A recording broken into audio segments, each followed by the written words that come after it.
Apa sih aktualisasi diri itu? What a man can be, he must be. This we call self-actualization. Apa yang bisa kamu lakukan, apa yang seseorang bisa lakukan, harus dia lakukan. Penjelasan detailnya apa? A musician must make music, an artist must paint, a poet must write, if he is to be ultimately at peace with himself.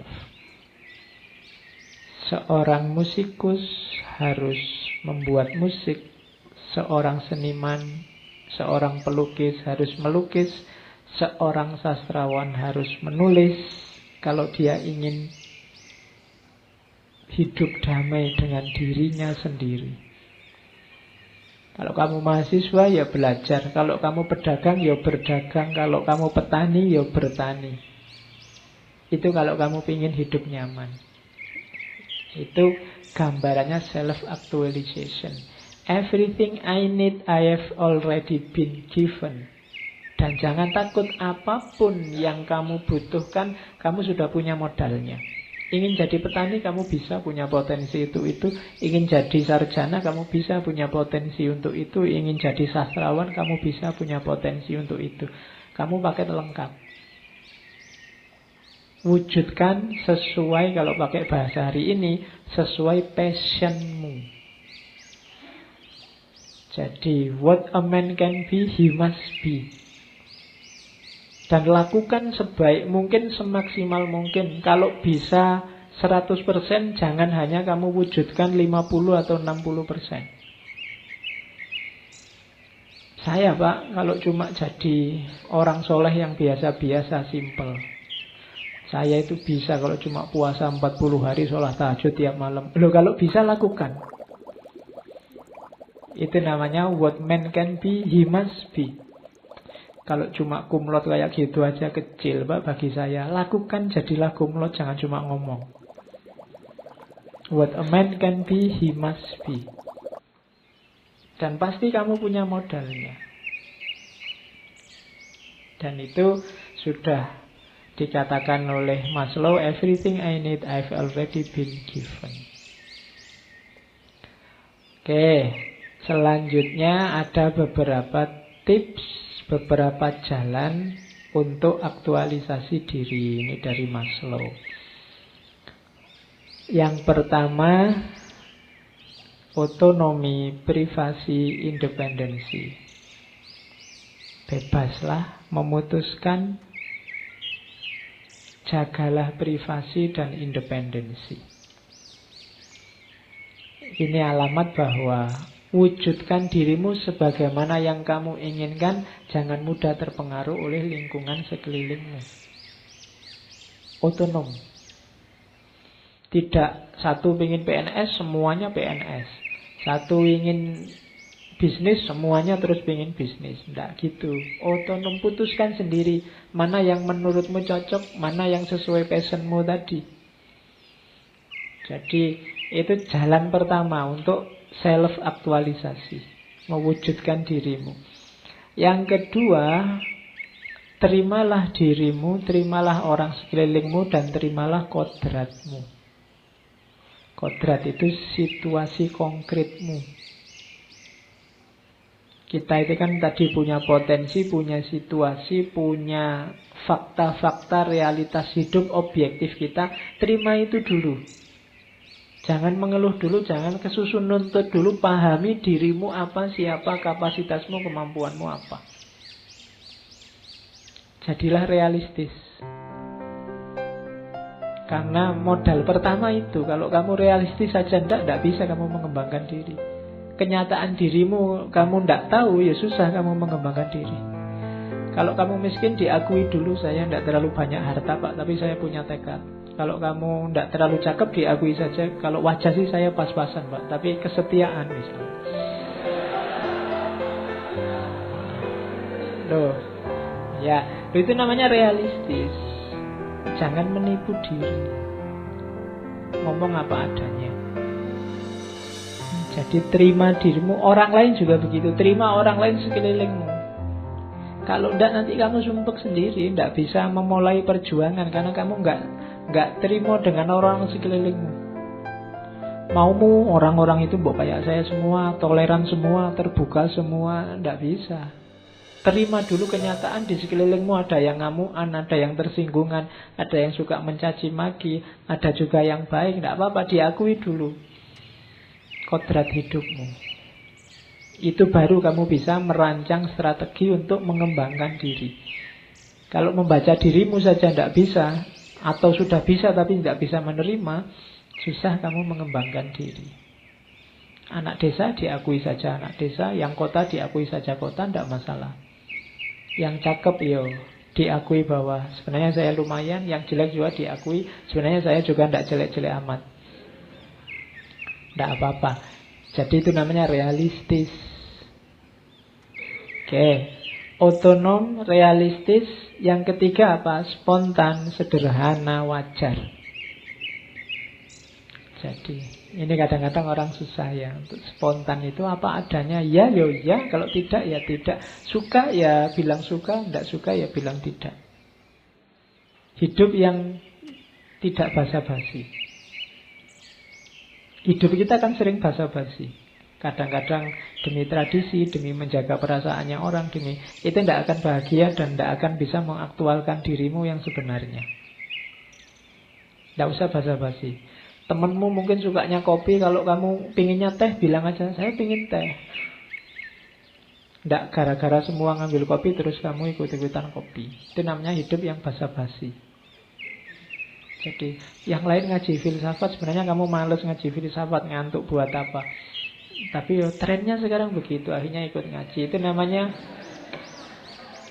namanya hidup yang basa-basi. Ngapain? Kamu tidak alami, tidak spontan. Oke. Jadi wajar-wajar saja. Terus kamu akan bisa self-aktualisasi kalau fokus dan mampu mengelola masalah. Tidak lari dari masalah, tapi juga tidak cari-cari masalah. Tapi kalau ada masalah, ayo. Bisa menghadapi, bisa mengalahkan. Ini orang yang bisa aktualisasi diri. Rumus kedua, demokratik. Jangan tertutup, terbuka. Bisa berteman dengan siapapun, watak macam-macam, dan mau belajar dari siapapun. Ini orang yang bisa berkembang. Karena kamu nyari referensi untuk mengembangkan dirimu kan dari orang lain. Maka kamu harus terbuka. Yang selanjutnya syaratnya bebas menjadi diri sendiri dan membebaskan orang lain. Jangan mau dizolimi tapi kamu juga jangan menzolimi. Jangan mau dikungkung orang dan kamu juga jangan ngungkung orang. Dua-duanya akan menghambat aktualisasi diri. Terus kreatif dan original. Kreatif itu kamu bisa menciptakan sesuatu yang baru, yang unik, yang khas dirimu, yang tidak niru-niru orang lain. Jadi tidak serta-merta semua kok sekarang ngomong gitu. Akhirnya kamu ikut-ikutan. Biasanya kamu pakai Assalamualaikum warahmatullahi wabarakatuh. Sekarang semuanya disingkat. Salam gitu dok. Wah, ini dijawabnya piye ya? Aku kadang-kadang gitu. Kamu tidak original, yang lain ikut semua, kamu ikut-ikutan juga. Sekarang orang malas ngomong cuma ngasih jempol saja, kamu ikut-ikutan pakai jempol. Kadang-kadang ada emotikon meringis itu kan. Kadang-kadang kamu tidak tahu itu emotikon apa, ya kamu ikut-ikutan. Saya baru tahu kalau ada emotikon tangan dua nangkup itu, ternyata itu bukan mohon maaf. Tapi itu emotikon high five. High five itu setuju sebenarnya, sepakat ya, oke. Tapi kan kamu mohon maaf pak, kan kamu gini. Ya. Dan itu dari mana kamu dapatnya? Niru-niru orang lain.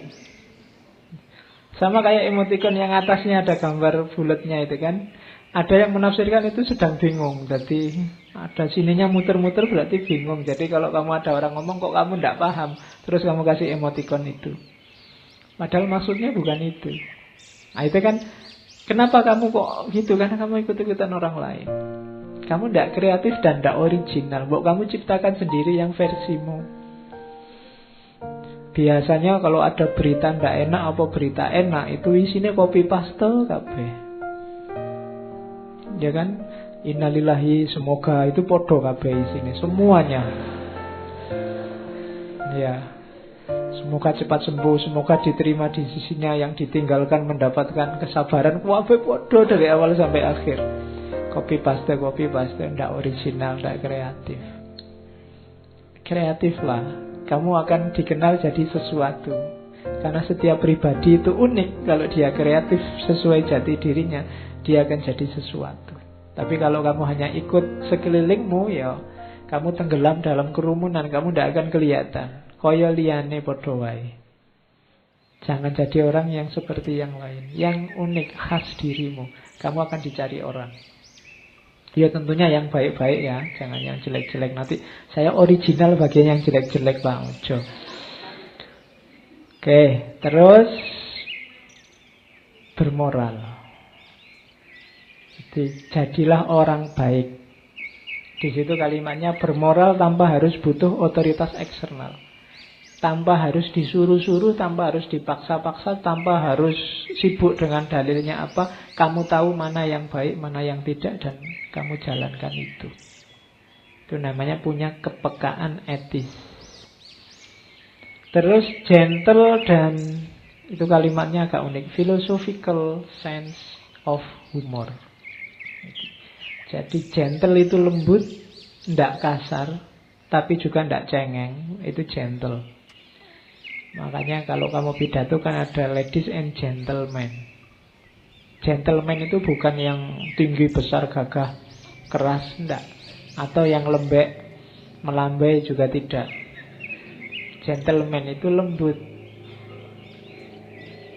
Nah, jadilah orang yang gentle, yang tidak keras, juga tidak cengeng, tidak lembek, serta punya rasa humor.